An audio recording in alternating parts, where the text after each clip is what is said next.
बिस्मिल्लाहिर्रहमानिर्रहीम। अस्सलाम वालेकुम सिक्स क्लास।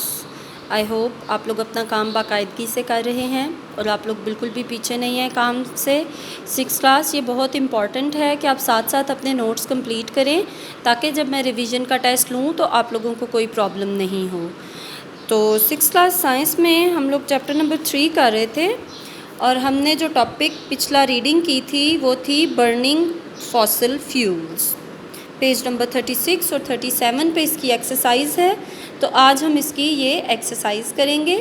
क्वेश्चन नंबर 1 है explain how fossil fuels cause air pollution. तो ये रहा क्वेश्चन नंबर 1 का आंसर। क्वेश्चन है explain how fossil fuels cause air pollution, यानी इस बात की वजाहत कीजिए कि फॉसिल फ्यूल एयर पोल्यूशन कैसे पैदा करते हैं, कैसे वो हवा को आलूदा करते हैं। इसका जवाब है when fossil fuels are burned, जब फॉसिल फ्यूल जलाए जाते हैं, they produce harmful substances. Harmful यानी कि नुकसानदेह, सब्सटेंसेस मादे या मवाद, that cause air pollution and in turn harm the environment. यानी जब फॉसिल फ्यूल जलाए जाते हैं तो वो हार्मफुल यानी मुज़र सेहत या नुकसानदेह मादे पैदा करते हैं। ये नुकसानदेह मादे जो हैं वो हवा को आलूदा करते हैं और आलूदगी के बदले में हमारा एनवायरनमेंट जो है, हमारा माहौल जो है वो ख़राब करते हैं। ठीक है जी। When fossil fuels are burned they produce harmful substances that cause air pollution and in turn harm the environment. Question number 2 है name 3 gases that cause rain to be acidic.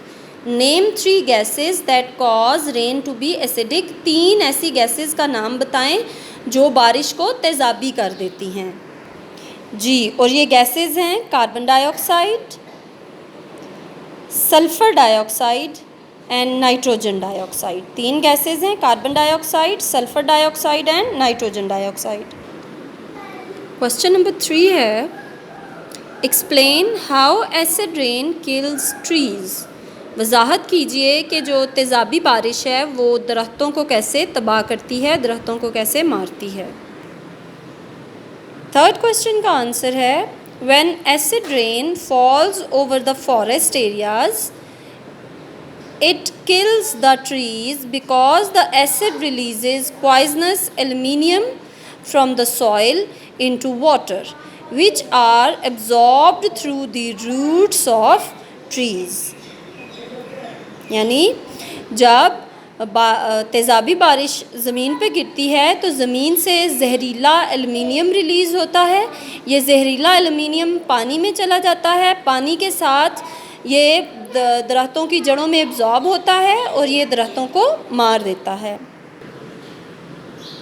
Question number 4 है what happens to the heat energy that reaches earth from the sun. उस heat energy के साथ, उस गर्मी के साथ क्या होता है जो सूरज से हमारी ज़मीन तक आती है।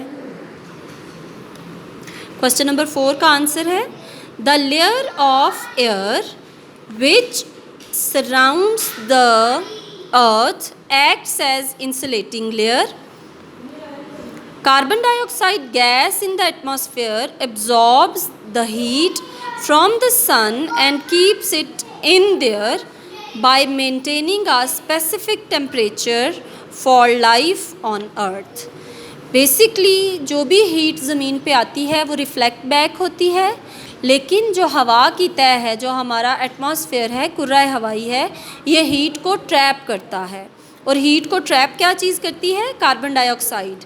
कार्बन डाइऑक्साइड हमने पढ़ा था ये ग्रीन हाउस गैस है, ये हीट को ट्रैप कर लेती है, अपने अंदर रिटेन करती है और इसके इस हीट को रिटेन करने की वजह से ज़मीन का एक स्पेसिफ़िक टेम्परेचर कायम रहता है और ये स्पेसिफ़िक टेम्परेचर जो है ये ज़मीन के ऊपर ज़िंदगी को सपोर्ट करता है। क्वेश्चन नंबर 5 का ए पार्ट है explain why carbon dioxide is called a green house gas. यानी वजाहत कीजिए कि कार्बन डाइऑक्साइड को ग्रीन हाउस गैस क्यों कहते हैं। इसका आंसर है Similar to greenhouse, carbon dioxide is very good at keeping heat within the Earth's atmosphere. Green house में जिस तरह से गर्मी को अंदर ट्रैप करके पौधे उगाए जाते हैं, इसी तरह कार्बन डाइऑक्साइड जो है वो भी हीट को अपने अंदर ट्रैप कर लेती है और एटमॉस्फेयर के अंदर ही गर्मी को रखती है. This is why it is called green house gas. यही वजह है कि इसको हम ग्रीन हाउस गैस कहते हैं. बी पार्ट है क्वेश्चन नंबर 5 का. Name one other green house gas. एक और ग्रीन हाउस गैस का नाम बताएं. मेथेन. मेथेन भी एक ग्रीन हाउस गैस है. क्वेश्चन नंबर 6 का ए पार्ट है. What is global warming. Global warming क्या होती है. Increase in the temperature of planet earth is called global warming. यानी हमारे प्लैनेट, हमारे कुर्राए अर्ज़ का टेम्परेचर, दर्जा हरारत जब बढ़ता है तो इसको हम ग्लोबल वार्मिंग कहते हैं.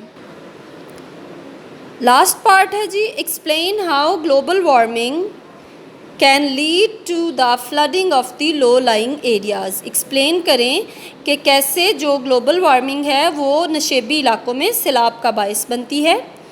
Global warming will cause the ice caps to melt, which in turn will cause the sea level to rise. This is causing a change in weather patterns. More flooding will occur in the low-lying parts of the world. यानी global warming से ज़मीन का temperature बढ़ेगा और temperature बढ़ने से बर्फ़ की जो ज़ख़ायर हैं, आइस कैप्स हैं, वो पिघल जाएंगी. आइस कैप्स के पिघलने से समंदर का जो सतह समंदर है वो बढ़ जाएगी. सतह समंदर जब बढ़ेगी तो वेदर पैटर्न्स चेंज होंगे और जो नशेबी इलाके हैं, जो साहिली इलाके हैं, वो ज़ेर आब आ जाएंगे.